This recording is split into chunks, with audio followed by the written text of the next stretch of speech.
Sundin, Alfredsson. Those are the only two names on that list right now, and both of them work for the Toronto Maple Leafs. Mats Sundin runs point on hockey decisions from the front office. Daniel Alfredsson stands behind the bench as an associate coach.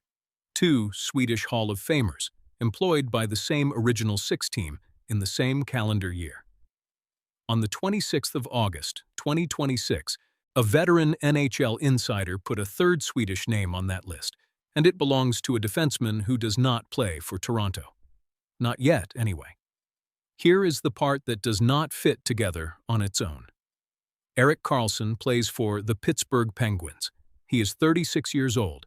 He is in the final season of an $11.5 million contract, and nobody in Pittsburgh has said one word about trading him. The Penguins just finished the most surprising season they have had in years. And yet the man connecting those three Swedish names is not a message board, not a fan account, not a clickbait aggregator. It is Elliotte Friedman on his own podcast, with a source he trusts enough to say out loud. One ask, and it is small. Montreal has 24 Stanley Cup banners, and this channel is not going to fix that. What it can fix is a subscriber count. Give Toronto that one number. Subscribe. So here is exactly what Friedman said, because the wording matters more than the headline. On the 32 Thoughts podcast's return episode, Friedman shared a theory from a source who told him not to be surprised if Erik Karlsson ends up wearing a Maple Leafs sweater. The source's own words, as Friedman relayed them, Karlsson becomes a Maple Leaf, depending on how both teams' seasons go. Then the source connected three names, in this exact order: Sundin, Alfredsson, Karlsson. And Sportsnet, Friedman's own employer, was careful to label this a summer theory, not a report of active trade talks. Nobody has picked up a phone. Nobody has exchanged assets. What exists is a prediction, made by a name with real sources inside the league, built on a connection that is sitting in plain sight in Toronto's own coaching room. To understand why anyone would connect those names, you need Karlsson's whole file, not just the last line of it. Ottawa drafted him 15th overall in 2008 out of Frölunda in Sweden, and by his mid-20s, he was the Senators' captain. On the 13th of September 2018, Ottawa traded him to the San Jose Sharks in a deal that sent forward Francis Perron along with him and brought back forward Chris Tierney, forward Rudolf Spalkers, defenseman Dylan DeMello, prospect forward Josh Norris, and two conditional draft picks the other way. It was, at the time, one of the biggest trades the league had seen in years, and it ended 9 seasons in the only NHL sweater he had ever worn. San Jose got the version of Karlsson that still had teeth. In his first Stanley Cup playoffs with the Sharks, in the spring of 2019, he put up 16 points, 2 goals and 14 assists in 19 games, and San Jose rode that production all the way to the Western Conference Final before losing to the St. Louis Blues, who went on to win the whole thing that June. Groin injuries chased him through that run, and they chased him through more than one season after it. San Jose, as a franchise, did not stay competitive. The club around him got old and thin in the years that followed, and then came 2022-23, the best individual season of his career, and one of the best offensive seasons any defenseman has ever had. 25 goals, 76 assists, 101 points in 82 games. That made him only the 6th defenseman in NHL history to score 100 points in a single season, and the first one to do it since Brian Leetch back in 1991-92. He won his 3rd Norris Trophy that June, more than a decade after his first, which ties him with Paul Coffey for the longest gap of that kind in league history. None of it moved the Sharks anywhere close to the playoffs.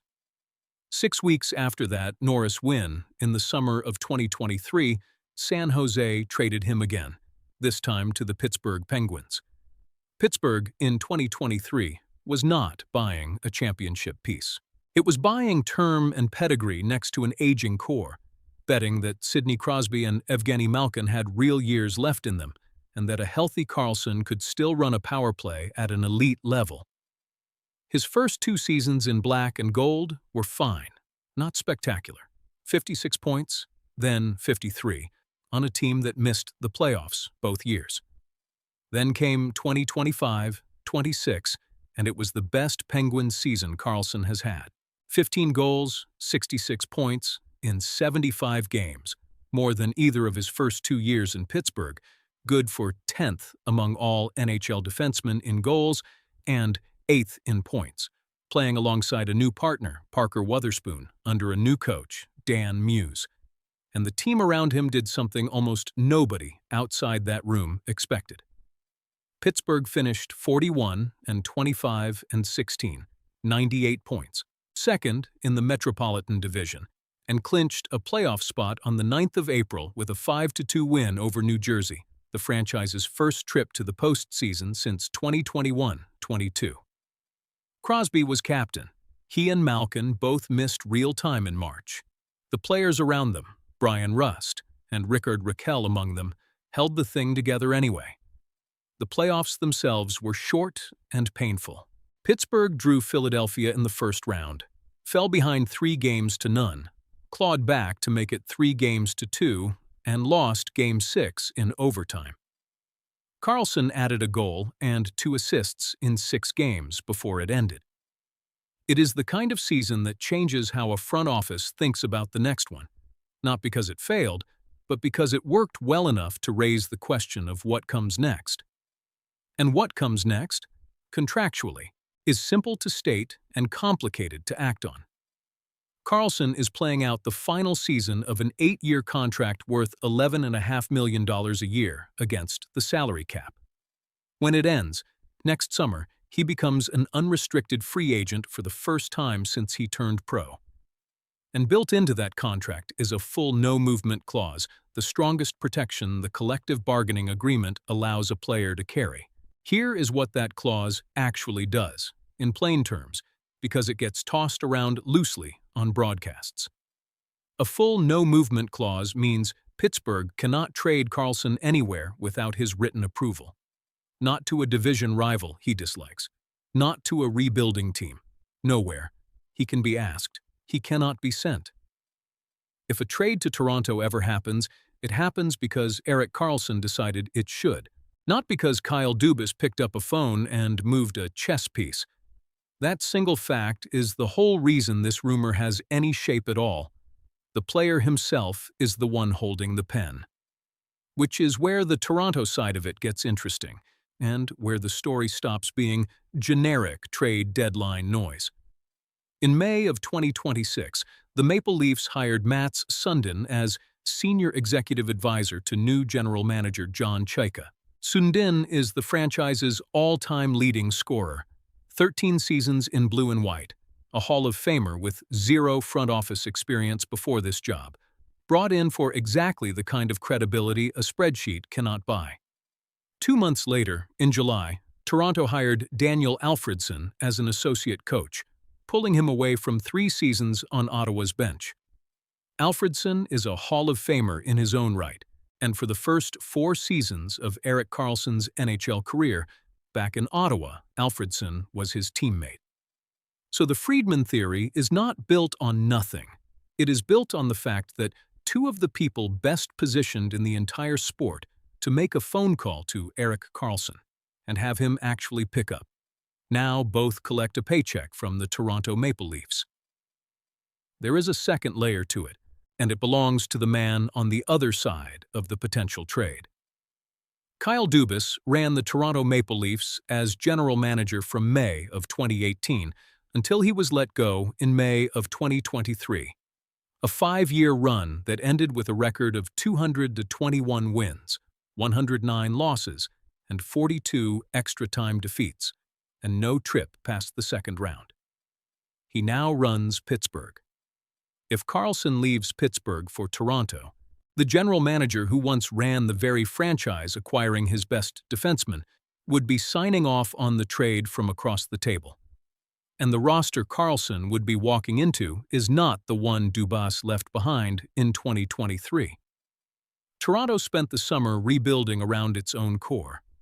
In goal, they signed Sergei Bobrovsky, a two-time Stanley Cup winner, as a free agent. On defense, they added Darren Radish in a sign-and-trade from Tampa Bay on the 19th of June, a player who had just set career highs with 22 goals, 48 assists, and 70 points, quarterbacking a lightning power play that also featured the league's scoring leader, Nikita Kucherov, who put up 121 points of his own. Up front, Toronto added Jack Roslovic, Colton Sissons, Teddy Bluger, Brandon Duham, and Zach McEwen in free agency, and acquired Nick Paul in a trade with Tampa Bay. They hired Jim Hiller as head coach and used the first overall pick in the 2026 draft on Gavin McKenna. Austin Matthews, their captain since August of 2024, spent February captaining Team USA to Olympic gold in Milan Cortina, a 2-1 overtime win over Canada that ended a 46-year wait for an American men's hockey gold medal. None of that is a team that needs saving. It is a team stacking pieces around a short window, the way a club behaves when the people running it believe they are close. A 36-year-old, right-shot, power play defenseman with a Norris Trophy on his resume and a Swedish thread running straight into the coaching staff is exactly the kind of name a theory like this gets built around. There is one more piece of mechanics worth knowing before the calendar gets involved. The trade deadline for this season is set for Monday, the 1st of March, 2027, 40 days before the regular season ends, the same formula the collective bargaining agreement uses every year. If Pittsburgh falls out of playoff position by then, a rental defenseman in the final year of his contract is one of the most common trade chips in the sport. If Pittsburgh is still fighting for a spot, that same defenseman becomes nearly impossible to pry loose. The date is fixed. Which side of it Karlsson is standing on is not. Here is my read on it, offered as opinion, and I think it is going to annoy the group of you who already decided this is happening. I do not think this is nothing, and I do not think it is close to a done deal, and I want to be honest about why both of those are true at once. The Sundin-Alfredsson connection is real, it is specific, and it is the kind of detail insiders do not usually attach to throwaway theories. Friedman did not have to name 2 employees of the team to make this rumor interesting, and he did it anyway. That tells me a real person inside the sport believes there is a plausible path here. But a full no-movement clause means the entire scenario collapses the moment Karlsson decides he would rather chase a contender somewhere else or simply finish his career in Pittsburgh. And Sportsnet's own choice of the word theory over report tells you exactly where Friedman himself has this filed. Here is where I split from a lot of the Penguins' side of this discussion online. Some fans are treating the phrase summer theory as proof this is manufactured content with no substance behind it. I do not buy that read. A named insider, a dated broadcast, a source willing to connect 3 real names on the record, that clears a higher bar than most trade rumors clear in August. It is speculative. It is not invented. What to watch, and it comes down to one date on the calendar, the 1st of March, 2027, the NHL trade deadline. Between now and then, watch 2 scoreboards, not 1. If Pittsburgh is fighting for a playoff spot the way it was last spring, this conversation stays exactly where it is, a theory. If the Penguins fade and the Maple Leafs are still pushing for a real run, that is the exact condition Friedman's source described. And a full no-movement clause turns into a phone call Erik Karlsson has to decide whether to answer. 2 questions before you go. First, on the player. If it comes down to Karlsson's own choice, does a 36-year-old with maybe 1 real cup run left in him pick a true contender over a reunion with 2 Hall of Fame countrymen? Second, and this is the one I actually want to read. If you are a Leafs fan, do you want a rental defenseman who will be 37 by the time the playoffs start, Or do you want Toronto to stay out of this one entirely? Every comment gets read,